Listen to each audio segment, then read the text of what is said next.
Today I'm going to speak about icons of evolution, why much of what we teach about evolution is wrong.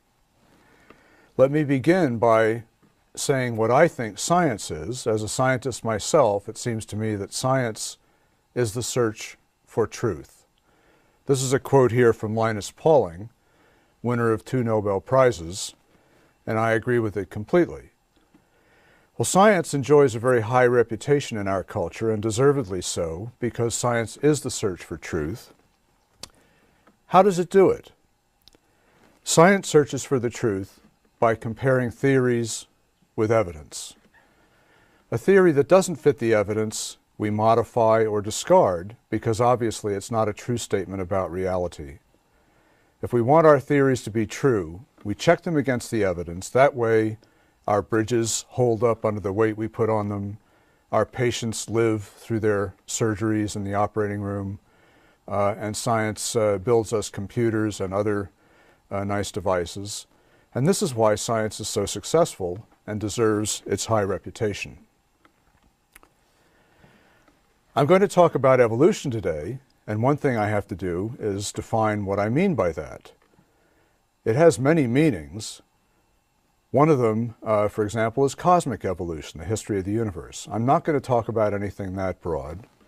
Instead, I'm going to specifically talk about biological evolution, which Charles Darwin himself defined as descent with modification.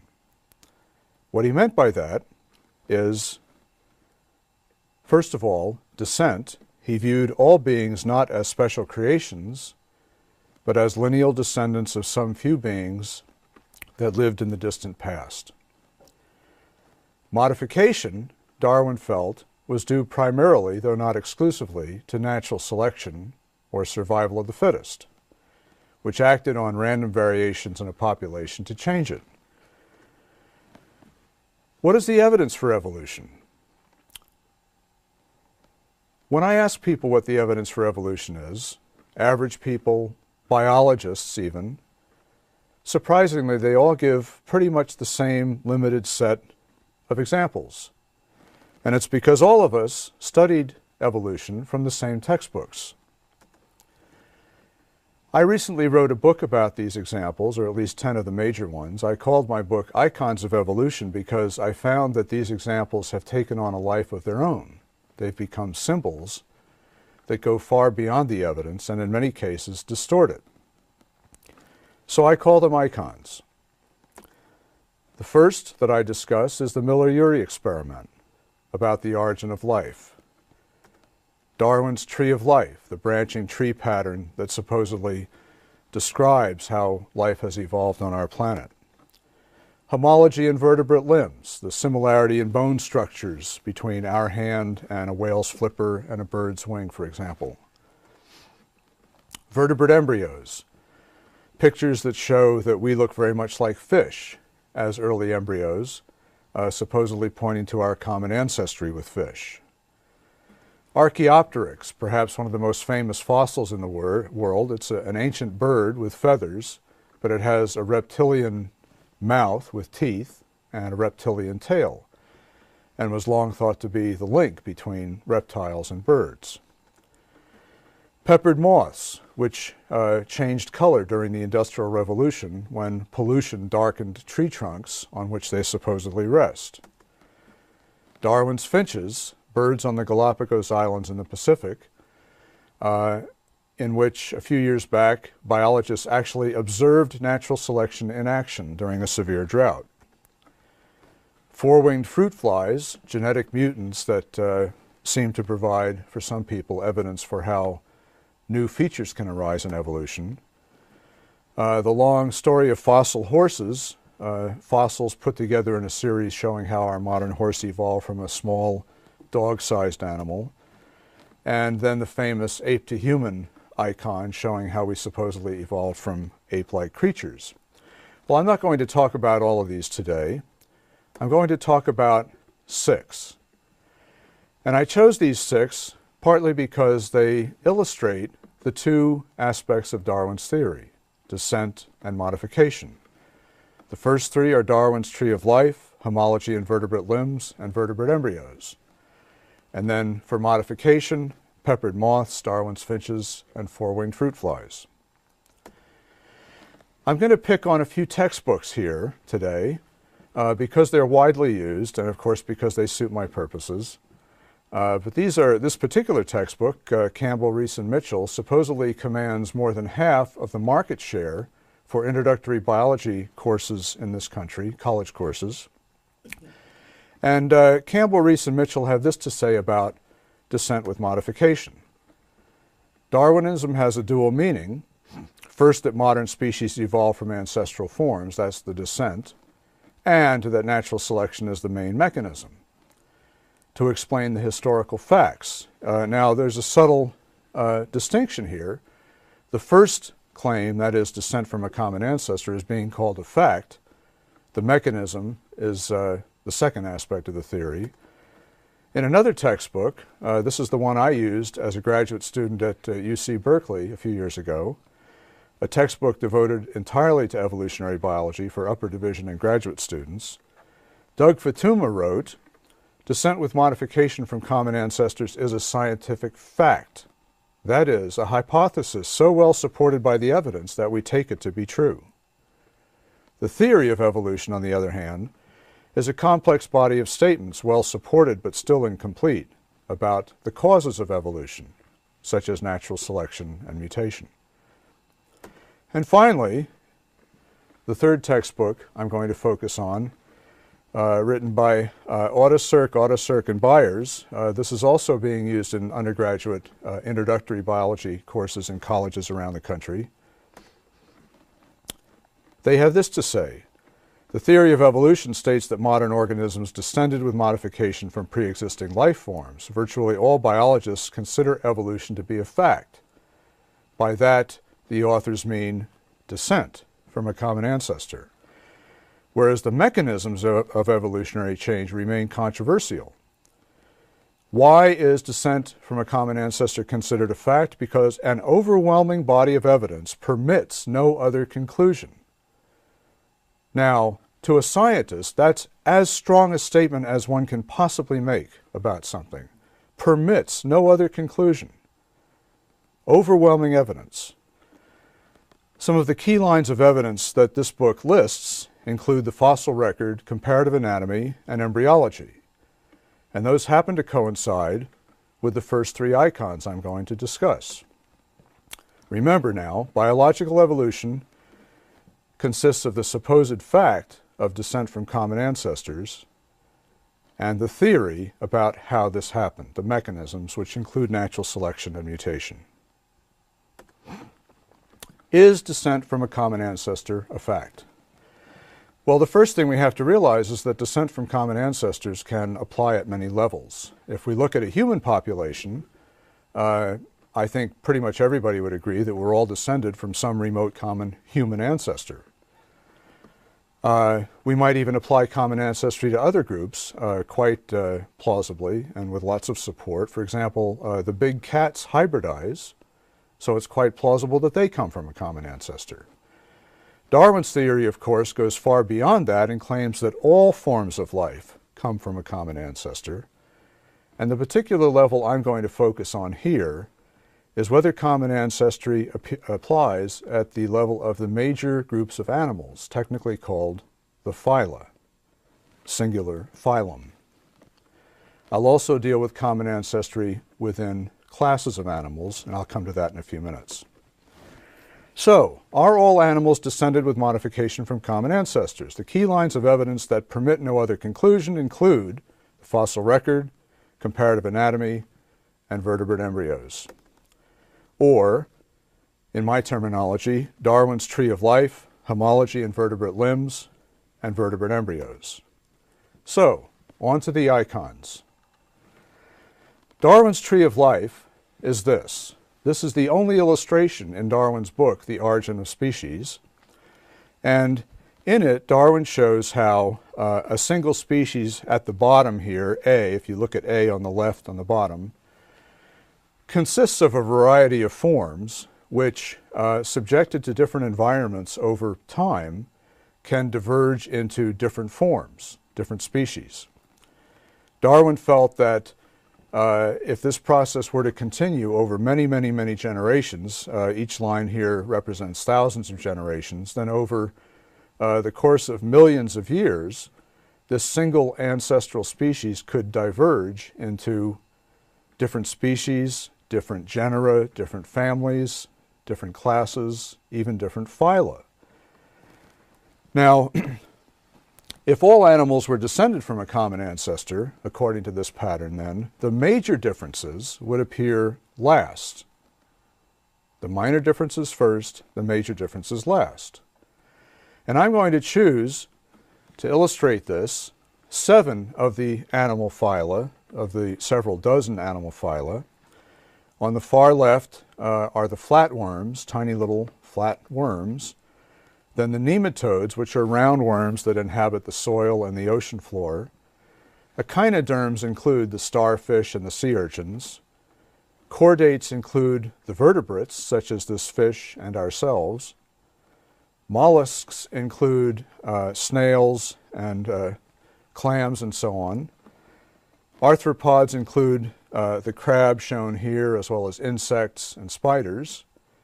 And finally, annelids are the earthworms. These animals, these 7 groups, are so radically different from each other in the structure of their bodies that these are considered major groups or phyla. And according to Darwin's theory now, they should arise last. Now, this is a highly schematic drawing. Obviously, the true history would be much messier than this. But this is to illustrate the idea that from a single common ancestor, these major groups would arise over a long period of time through a long series of intermediate forms. If the fossil record were giving us an accurate picture of the history of life, we would expect something like this in the fossil record. What do we find? Something strikingly different. Virtually all the major groups of animals appear fully recognizable, fully formed, at about the same time, dated right now about 540 million years ago, in something called the Cambrian explosion. Theory versus fact.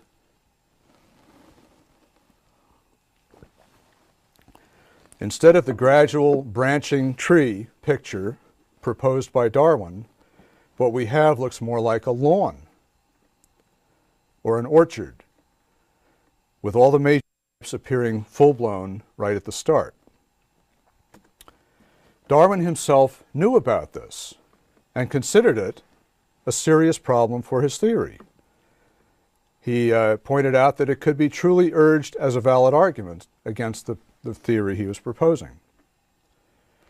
But he thought that the problem would go away with future fossil collecting, and if it didn't, he argued, it was because the very nature of the fossil record prevented us from getting at the truth. So here are the 2 main reasons given for why the fossil evidence does not fit the theory. Okay, first, the ancestors that we know were there because Darwin's theory tells us they were, left fossils, but those fossils were subsequently washed away or deformed by heat and pressure, and so the record is flawed. Or, possibly, the ancestors that Darwin's theory tells us had to be there were too small or too delicate to have fossilized in the first place. The problem with these excuses is that future fossil collecting has proven both of them wrong. The problem has actually become worse for Darwin. First of all, is the fossil record flawed or incomplete? We now have many fossils from before the Cambrian explosion.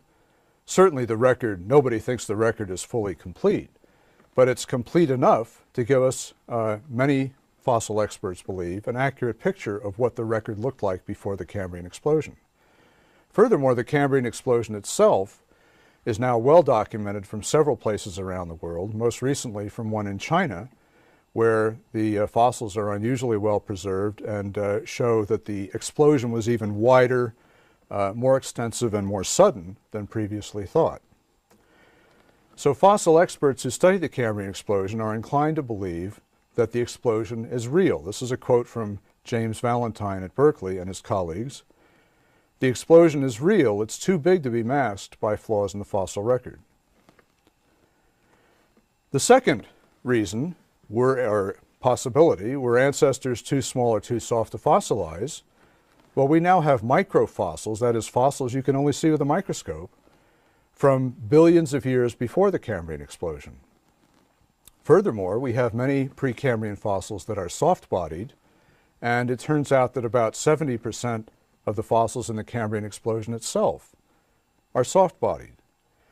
So the idea that fossils are too small, were too small or too delicate, or animals were too small or too delicate to have fossilized has gone out the window. Here's a quote from William Schopf, another expert on the phenomenon, who says, "The long-held notion that Precambrian organisms must have been too small or too delicate to have been preserved is now recognized to be incorrect."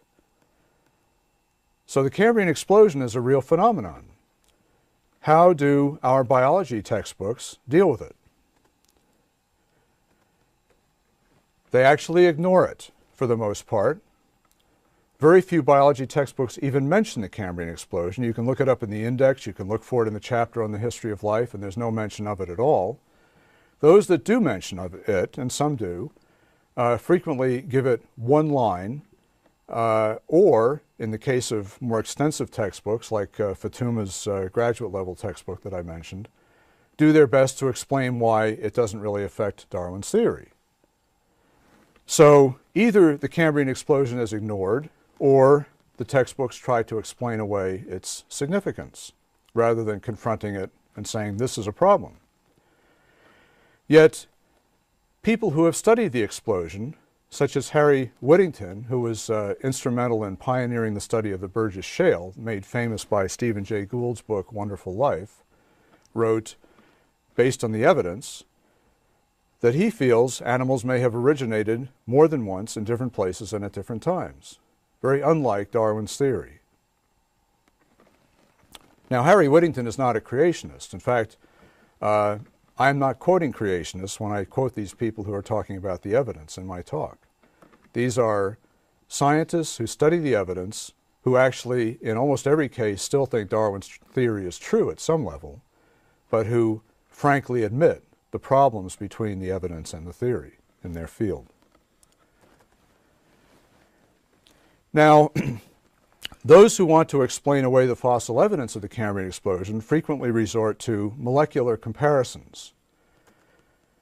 And the logic of this is that if we look at the DNA in modern organisms and compare it, the more differences we find between two animals, presumably the more distantly related they are. According to Darwin's theory, then, the further back they had a common ancestor.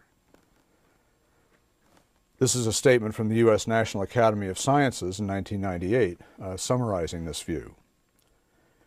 So if we go back and look at the 7 animal phyla that I chose as examples in the beginning here, I've numbered them now.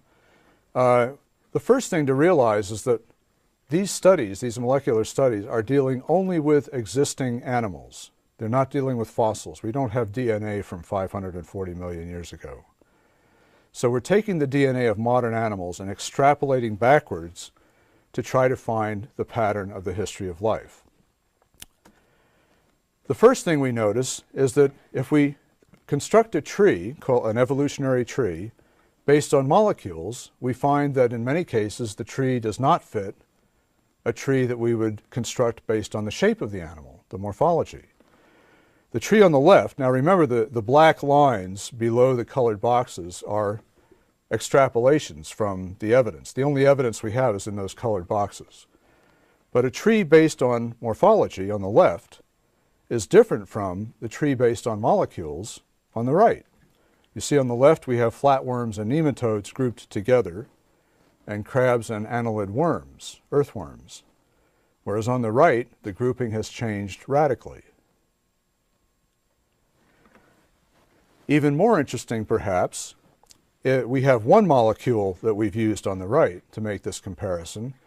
Let's look at another molecule. Presumably, if this tree is accurate, then other molecules should refine it and make it more accurate for us and clarify the relationships. But it turns out that if we go looking at another molecule, we can find a totally different tree.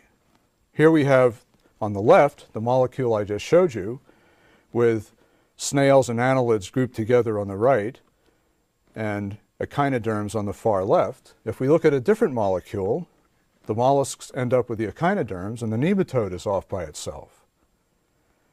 But perhaps even more surprising than this, if we take the same molecule and give it to two different laboratories, we can come up with different results. Here we have the molecule I originally showed you. In the hands of one laboratory, crabs and nematodes are grouped together and the flatworm is off by itself.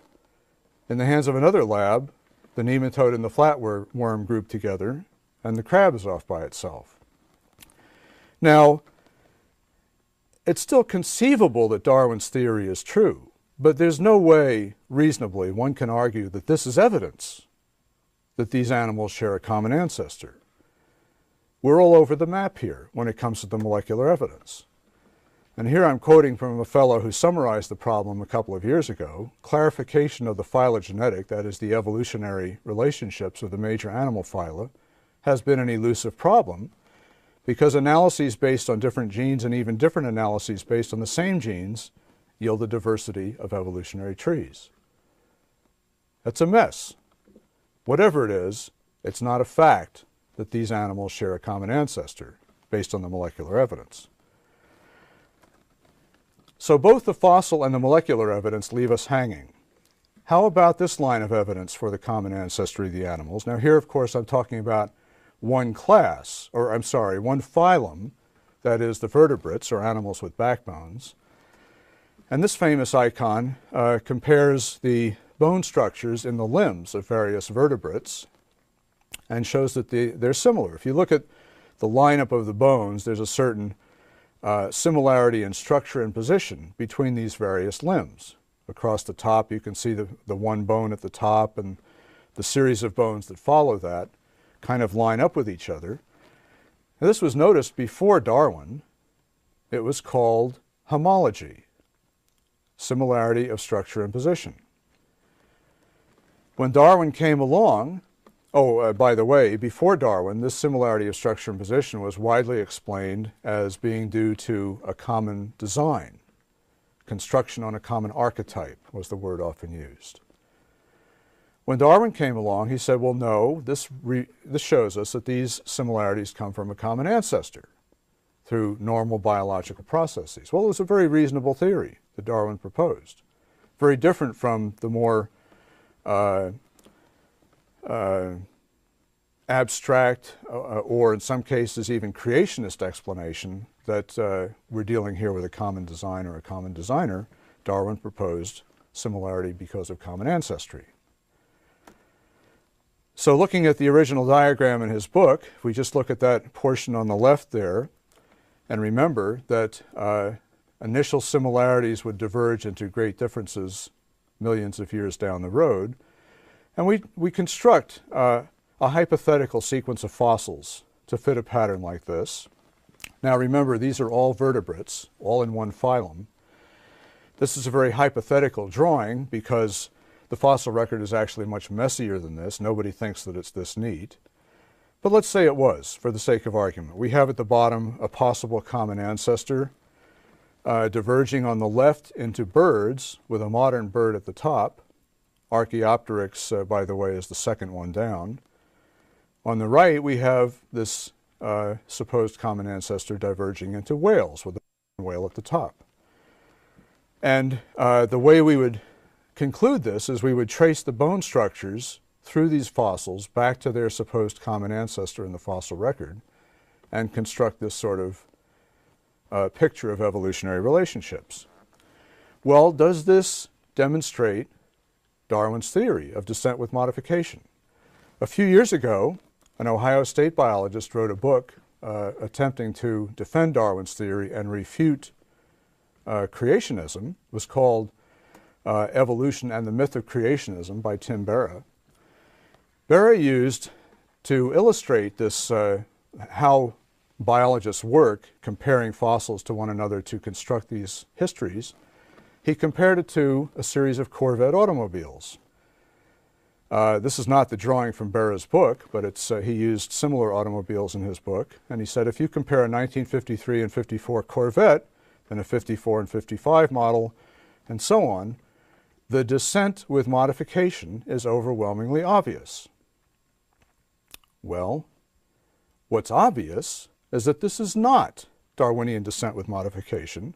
This is, in fact, construction by design.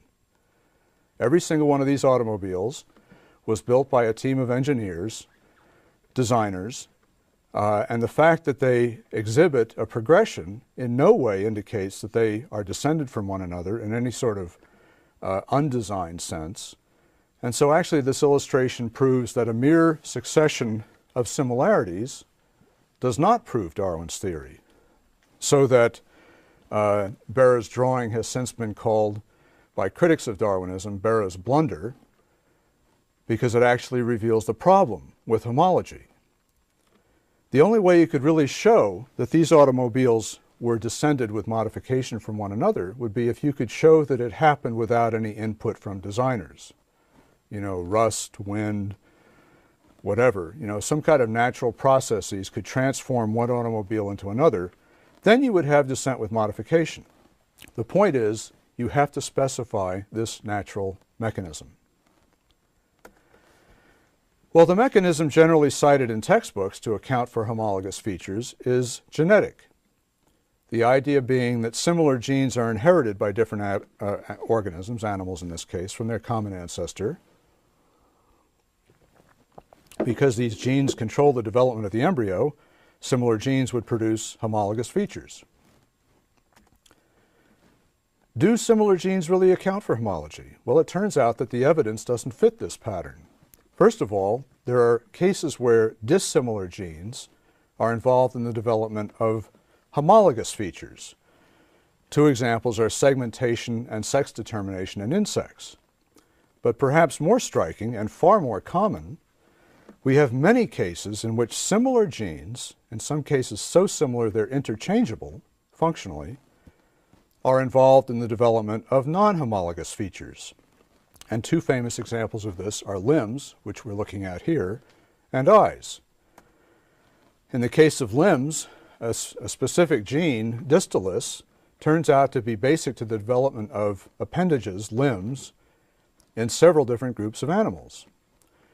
Yet the appendages are not structurally homologous and are not thought to have evolved from an equivalent feature in a common ancestor, but to have evolved independently. In the case of eyes, we have an almost identical gene occurring in flies, squids, and vertebrates, a gene that can be interchanged between them, between these different phyla. And yet the eyes in flies and squids and vertebrates are structurally very different from each other and are not thought to have evolved from an eye in a common ancestor. So there's a disparity between the genes and homology. The disparity has actually been known for many years. This is something written 30 years ago by a Darwinist. What mechanism can it be that results in the production of homologous organs, the same patterns, in spite of their not being controlled by the same genes? I asked this question in 1938, and it has not been answered. Well, 30 years later, in 2001, it still hasn't been answered. How do we get homologous structures from non-homologous genes? Nobody knows. But the point here is that the mechanism required to show that a succession of similarities illustrates or is evidence for descent with modification, that evidence is lacking. It has not been forthcoming. In the absence of evidence, modern Darwinists have actually redefined homology to mean similarity due to common ancestry. Now remember, the initial definition of homology, even for Darwin himself, was similarity of structure and position. But for modern followers of Darwin, homology means similarity due to common ancestry. Here's a quote from famous neo-Darwinist Ernst Mayr at Harvard. After 1859, there has been only one definition of homologous that makes sense biologically. Two features are homologous when they are derived from an equivalent characteristic of the common ancestor. This is a new definition of homology. Well, the problem with this new definition of homology is that once you redefine homology this way, you can no longer use it as evidence for evolution, because you would be arguing in a circle. You would be saying, in effect, features derived from a common ancestor are derived from a common ancestor. You can stick the word evidence in there if you want, but it makes no difference. It's true, of course, features derived from a common ancestor are derived from a common ancestor, but that's not evidence. That's just a circular statement. A philosopher of biology writing 16 years ago complained about this. He said, by making our explanation into the definition of the condition to be explained, in this case homology, we express not scientific hypothesis, but belief. We are so convinced that our explanation is true that we no longer see any need to distinguish it from the situation we were trying to explain. Dogmatic endeavors of this kind must eventually leave the realm of science. I agree. Finally, for descent with modification, we come to the story of vertebrate embryos, my favorite because I'm an embryologist. Darwin was aware of the fossil problem. He knew nothing about molecules at that point, and he knew that homology had not, well, although he considered it a product of common ancestry, he couldn't prove it. He knew that he didn't have the mechanism nailed down the way one would have to nail it down to make it evidence. So for Darwin himself, what I'm about to show you was by far the strongest single class of facts in favor of his theory of common ancestry. This is it. These were drawings made by German Darwinian Ernst Haeckel while Darwin was alive. And these drawings show embryos of various classes of vertebrates, animals with backbones. On the far right, if you look at the bottom row, you'll see a human fetus, 3 other mammals next to it. Then you'll see a chick moving to the left, a turtle, a salamander, and a fish. That's the bottom row. Now, if you look up at the top row, you'll see that these different classes look virtually identical in what Haeckel is portraying as their earliest stage. And for Darwin, this was powerful evidence that these animals all share a common ancestor, because they start out looking identical as embryos. Not only did they share a common ancestor, Darwin was convinced that the common ancestor actually looked something like this embryonic form. The problem is, Haeckel faked his drawings. There's no nicer way to put it. In 1998, in Science, the journal Science, these photographs were published. Actually, people knew at the time, in 1870, that Haeckel faked his drawings. But just recently, it came out again. When this was published in Science, these are photographs of actual embryos, and you can see the top row there with the red box around it. These are photographs of various vertebrates at the stage Haeckel chose as his first. And you can see just by the naked eye that they're easily distinguishable from each other. If we focus just on the classes Haeckel chose, he had 5 classes in his drawing: fish, amphibians, reptiles, birds, and mammals. Haeckel's drawings are at the top. Drawings taken from pictures of actual embryos are in the middle with the red box around them. And you can see for yourself that these are distinguishable, and how much Haeckel fudged or distorted or faked his drawings to fit the theory he was trying to prove. The man who published the pictures in Science 3 years ago wrote the year before, "It looks like this is turning out to be one of the most famous fakes in biology." Just last year, Stephen Jay Gould wrote in Natural History, "We do, I think, have the right to be both astonished and ashamed by the century of mindless recycling that has led to the persistence of these drawings in a large number, if not a majority, of modern textbooks." And unfortunately, they're still there. Here's Haeckel's drawings, straight from Haeckel, in Doug Fatuma's Evolutionary Biology, the book I used as a graduate student at Berkeley. Another book, this book is for high school students, Miller and Levine, Biology, the 2000 edition, doesn't use Haeckel's drawings, but a slightly redrawn version. The top row you can see is drawn to look virtually identical, although at least the fish is given a different color and different size. But these are still highly stylized and don't fit those photographs that I showed you from science. And yet this is being claimed as evidence for evolution. But it turns out that distorting vertebrate embryos at the stage Haeckel chose as his first really isn't the most serious part of the problem. Because if we look, remember the argument was that because the earliest stages are similar, these animals share a common ancestor. If we actually look at the earliest stages of vertebrate embryos, they look even more different. Here in the green box, you can see the first few cell divisions in the 5 classes I just showed you. I won't go into detail here, but the cleavage patterns here are radically different. If we move to the stage where the cells begin to move to form the shape of the embryo, the cell movements and the patterns they form are again radically different. So the earliest stages are even more different than the actual embryos at the stage Haeckel labeled his first. So much so that developmental biologists have taken to calling this pattern the developmental hourglass, in which the embryos at the top are very different. They converge somewhat in appearance toward the middle, the red circle in the middle, which is the stage Haeckel chose as his first, and then they diverge again as they approach birth or adulthood. So if we look at that middle stage there that Haeckel chose as his first, of the 5 embryos there, 2 of them, the chick and the human, resemble each other at least vaguely, right? If we ignore the other 3, we've got at least 2 of those 5 at that particular middle stage that look somewhat similar.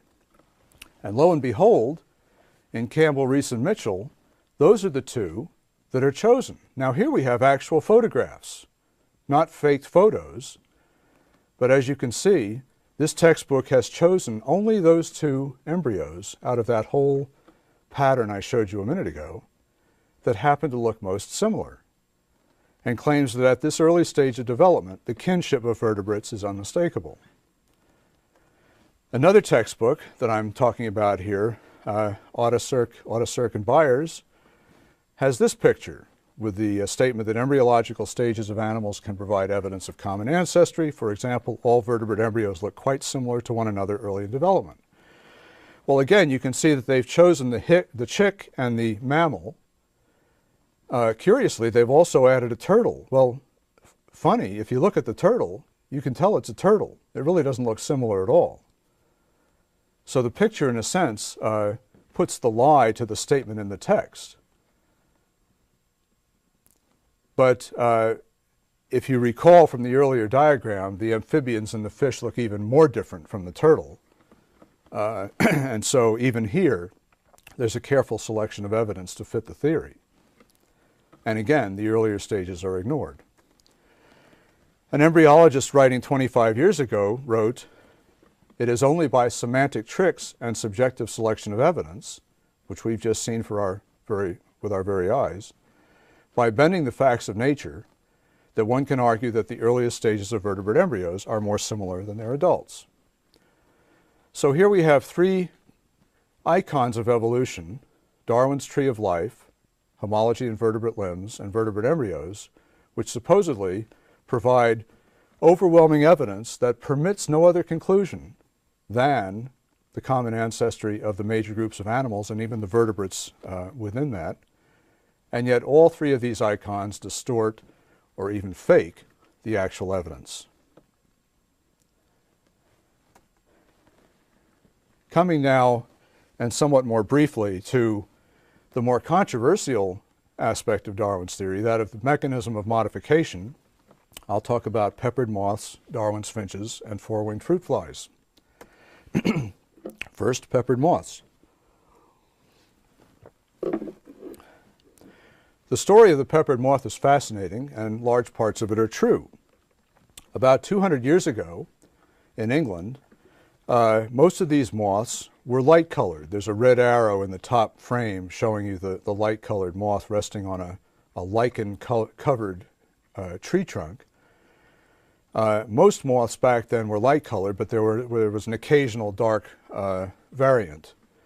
Then along came the Industrial Revolution, which darkened the tree trunks with soot, as you can see in the lower frame, At that point, during the Industrial Revolution, the population shifted from being mostly light-colored to being mostly dark-colored. The theory, which is quite plausible, was that because the dark moths were better camouflaged on soot-darkened tree trunks, birds ate them selectively, or rather ate the light moths who stood out, and left the dark ones, and that's why the population was mostly dark-colored. In the 1950s, Bernard Kettlewell did some experiments in which he released moths onto nearby tree trunks. Unfortunately, he did it in the daytime. These moths normally don't fly in the daytime, so they sort of fluttered to the nearest surface, which in this case was a tree trunk. And then he watched as birds ate the more visible moths and left the better camouflaged ones. This seemed to provide actual experimental evidence for the theory, which then became the classic example in textbooks of natural selection in the wild. And so in many textbooks nowadays, we find photographs of peppered moths on tree trunks, very much like these drawings. The problem is that the story is flawed. It became apparent that it was flawed when pollution was reduced following the 1950s. The population actually began to shift back toward the light color, which is exactly what you would expect from the theory. The problem is that the shift back happened before the tree trunks changed color again. The tree trunks were still dark, but the population started to shift back, which didn't fit the theory. So biologists looked a little more closely, and by the 1980s knew that peppered moths do not actually rest on tree trunks in the wild, except in very small numbers. Apparently they rest high up in the upper branches, the underside of upper branches, in the shadows, where they're very hard to find. And in several decades of field work, biologists have actually found very few peppered moths resting in the wild out of the thousands that they've studied in their traps. So where do these textbook pictures come from? It turns out that every single one of them has been staged. Since peppered moths do not normally rest on tree trunks, they have to be put there artificially. In some cases, live moths are used because they're very sluggish in daylight, so they stay where they're put. But in other cases, actually, dead moths were pinned or glued to tree trunks. This is where the textbook pictures come from. Well, the people who made these pictures 20 years ago, when everyone thought the moths rested on tree trunks, were not committing fraud. They were just trying to take a shortcut to illustrate what they thought was actually going on in the wild. But since we've known for at least 15 years that the moths don't rest on tree trunks, I think it's very sad that biology textbooks still have these pictures, in most cases with absolutely no indication to the student that the pictures misrepresent the natural situation, and that there are now serious doubts about the story among biologists. Here's an article written by University of Chicago evolutionary biologist Jerry Coyne in 1998 in the journal Nature.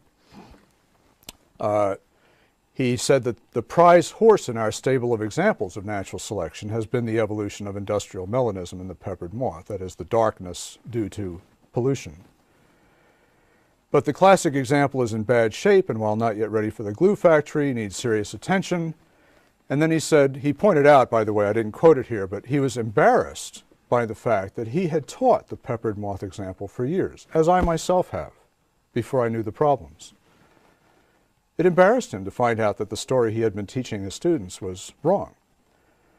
And he said his own reaction resembled the dismay attending his discovery at the age of 6 that it was his father and not Santa who brought the presents on Christmas Eve. Quite a shock. And yet students are still being told this today. The biology textbooks, many of them still contain the pictures, and there are still no disclaimers pointing out that the pictures have been faked. So, the peppered moth is not a good example of natural selection in action. It may in fact be due to natural selection, but the point is the evidence supposedly supporting that view is now pretty much in doubt.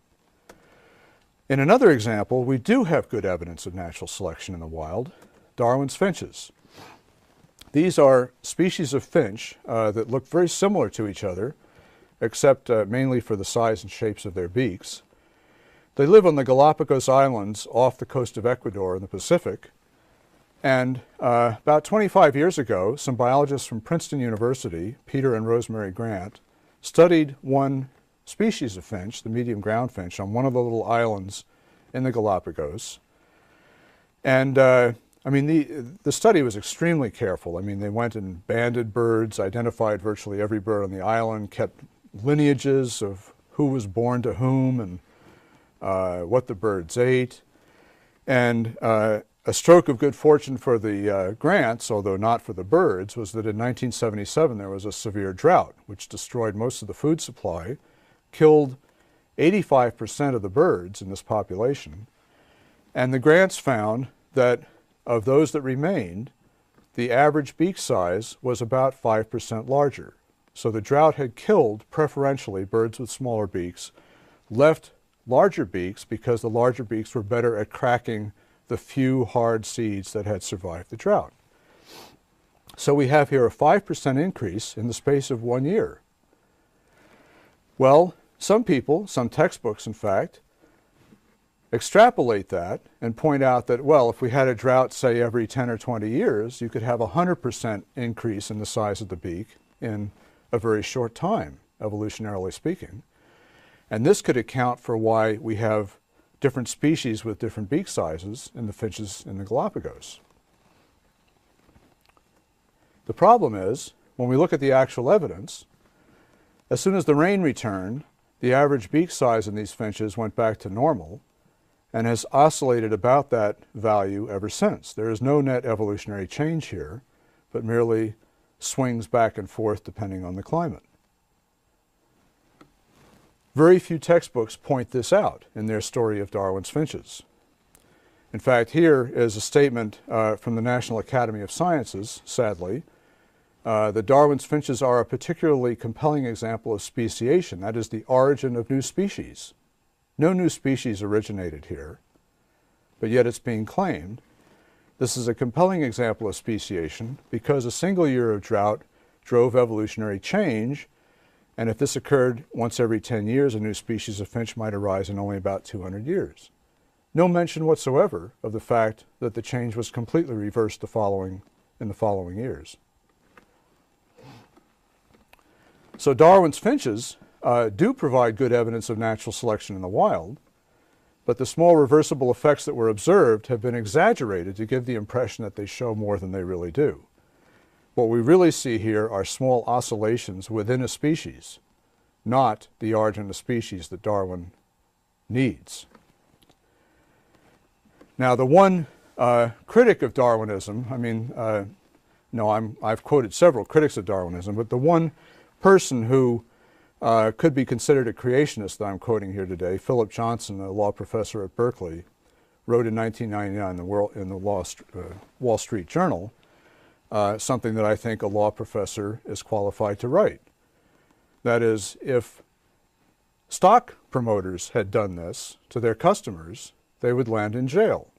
And yet, our leading scientist, the National Academy of Science, has resorted to the sort of distortion that would land these stock promoters in jail. Well, I think this is a sad commentary on the state of science now. It seems to me that scientists, if anything, should be more honest than a stock promoter, certainly not less. So those are two primary textbook examples of natural selection.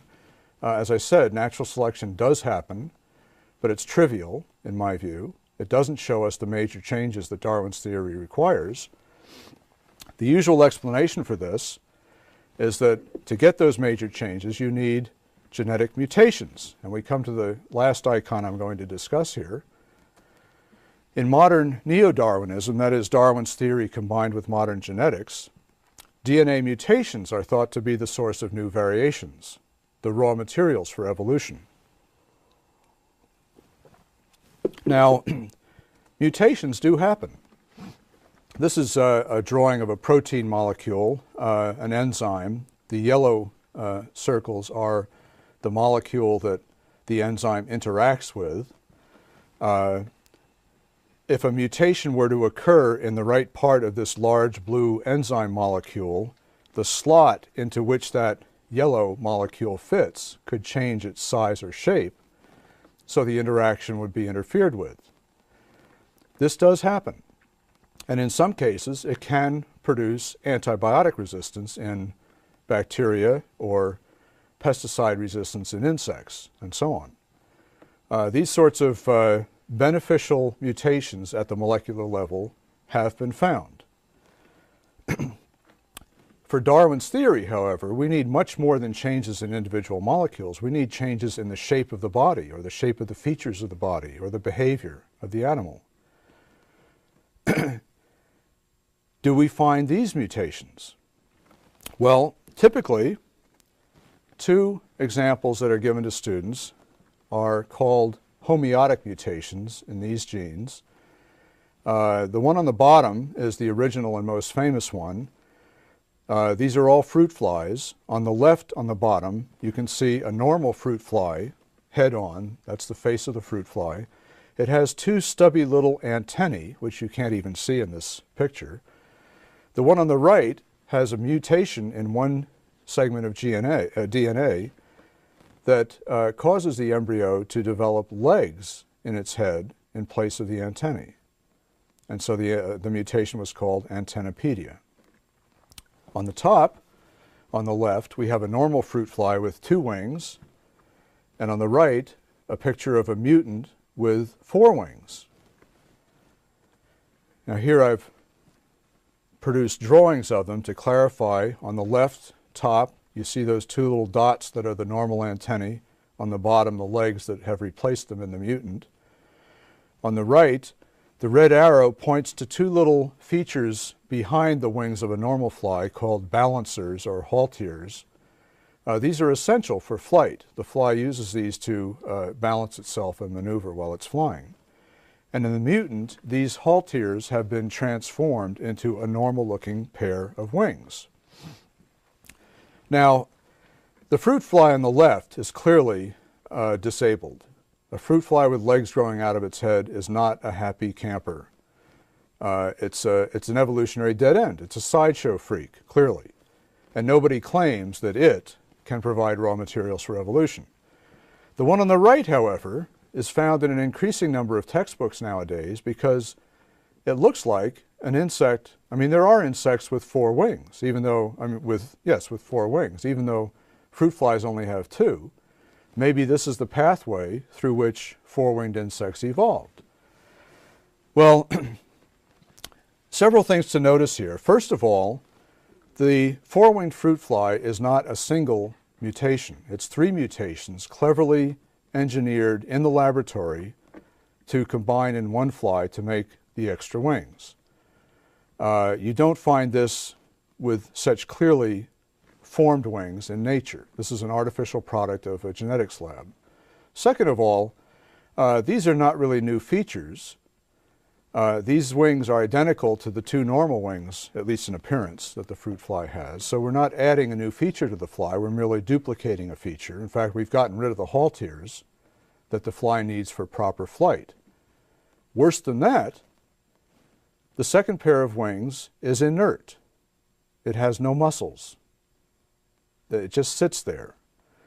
Recently, there was a PBS series, which I understand will be re-aired shortly, an 8-hour series called Evolution. And in one of the segments, they talk about the genetic toolbox responsible for evolution, and they illustrate it, lo and behold, with a four-winged fruit fly.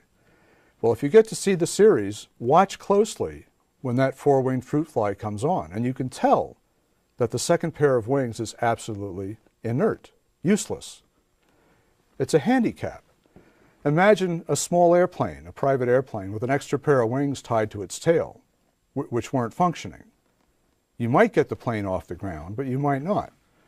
Well, the four-winged fruit fly, in fact, has great difficulty flying because it's got all this extra weight, useless weight on it, and no halteres, and so it can be maintained artificially in the lab, but cannot survive in nature.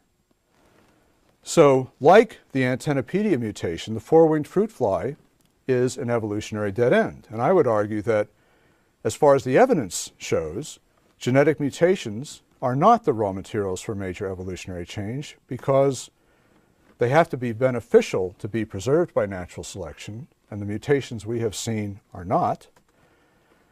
As I said, large-scale evolution requires changes in shape, not just in molecules. And there is no evidence that any mutations that we've seen produce beneficial changes in shape. None whatsoever. So, although this doesn't exactly disprove the theory, it leaves it hanging in midair with no evidence. My conclusion then, and I'll wrap it up in a few more slides, is that the most famous textbook evidences for Darwinian evolution are distorted, exaggerated, or even faked, both at the level of descent and modification, the so-called fact and the theory. The major textbook illustrations to convince students of these two aspects of Darwin's theory misrepresent the evidence. Furthermore, this is a systematic pattern of misrepresentation. These are not isolated textbook errors. Haeckel's embryos have been around for 130 years. We've had faked photos of peppered moths for 15 years. The homology problem has been around for 100 years. These are not isolated editing mistakes. This is a systematic pattern of misusing distorted evidence to convince students of a theory. Why? What's going on here? Well, let's go back to the three textbooks I showed you at the beginning. In Autocirc, and Byers, we find the following statement.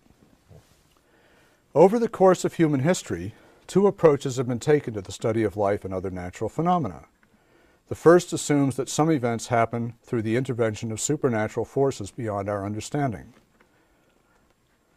In contrast, science adheres to the principle of natural causality. All events can be traced to natural causes that are potentially within our ability to comprehend. Now, the statement, all events can be traced to natural causes, obviously is a denial of any supernatural agency whatsoever. This is not merely a statement about what science can and cannot do. This is a statement about the nature of reality.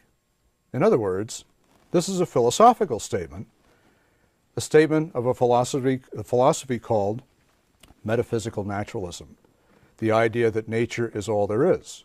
There is no God, there is no spirit, there is no divine agency. This is a philosophy, and yet here we have it in an undergraduate biology textbook, pretending to be science. In Campbell, Rees, and Mitchell, we have students treated to a 2-page interview with Richard Dawkins, Oxford zoologist and outspoken advocate of Darwinism and atheism. And in his interview, Dawkins says the blind watchmaker, the watchmaker refers to William Paley's idea in the early 19th century that things about living things, features of living things were designed in the same sense that a watch was designed.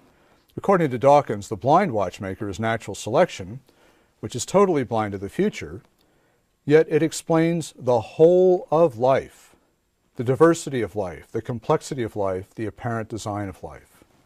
That's a lot. In this same interview, students are referred to Dawkins' book, The Blind Watchmaker, from which this term comes. And in The Blind Watchmaker, Dawkins starts right off by pointing out Darwin made it possible to be an intellectually fulfilled atheist. Well, that may very well be. In fact, people in this country at least have the right to be intellectually fulfilled atheists. But do they have the right to teach students in public schools about atheism in a science textbook with public money? I think not. The third textbook, the one I used at Berkeley as a graduate student, Doug Fatuma's Evolutionary Biology, is even more forthright on this issue. Among other things, Fatuma writes, Darwin made theological or spiritual explanations of the life processes superfluous. It was Darwin's theory of evolution, together with Marx's theory of history and Freud's theory of human behavior. Now, I've abbreviated what he said there, but you can go check the original text if you doubt that I have done it accurately, that provided a crucial plank to the platform of mechanism and materialism that has since dominated Western thought. Now, this is a clear and explicit statement of materialistic philosophy. This is what Darwin's theory is doing. This is what it's functioning as in the hands of these textbook writers, and this is what's being taught to grade school students, college students, and graduate students in our country. Now, interestingly enough, you can look at, by the way, this is materialistic philosophy, it seems to me, not empirical science. If you look at a textbook in physics or chemistry, in fact, you can look at a textbook in genetics or physiology, even ecology, perhaps. You'll probably find just the facts, just the evidence and the theory. But you open a textbook that deals with evolution, and you'll find anti-religious statements in it. You'll find a promotion of materialistic philosophy. Why? You don't get it in physics, you don't get it in chemistry, you get it in evolutionary biology. But if science is the search for truth, as I initially proposed, and it works by comparing theory with the evidence, then philosophy is another matter entirely. When a theory, such as Darwinian evolution, is embraced for philosophical reasons, and as I said, people have a right to do that, although I would rather they would be more explicit about it and not try to do it with my tax money to my children. And when they distort the evidence to fit the theory, as I have shown you that they do in many biology textbooks, science suffers. And I'll conclude with this by commenting on this statement, written over a quarter of a century ago by famous neo-Darwinist Theodosius Dobzhansky. It's been repeated many times since. I hear it, I'd say, at least once a month in one form or another. Nothing in biology makes sense except in the light of evolution. Well, first of all, it seems to me, as a biologist myself, it's not true. Many things in biology can be researched without any reference to evolution whatsoever. But what's interesting about this statement is Dobzhansky is saying that an entire field of scientific research makes no sense except in the light of one particular theory. Now, this to me is odd. It seems to me, as a scientist myself, it would make much more sense to say nothing in biology makes sense except in the light of evidence. Now, if textbooks stuck to the evidence instead of believing this doctrinaire statement of Dobzhansky, it seems to me the icons of evolution would disappear. And I'd like to see that. Thank you.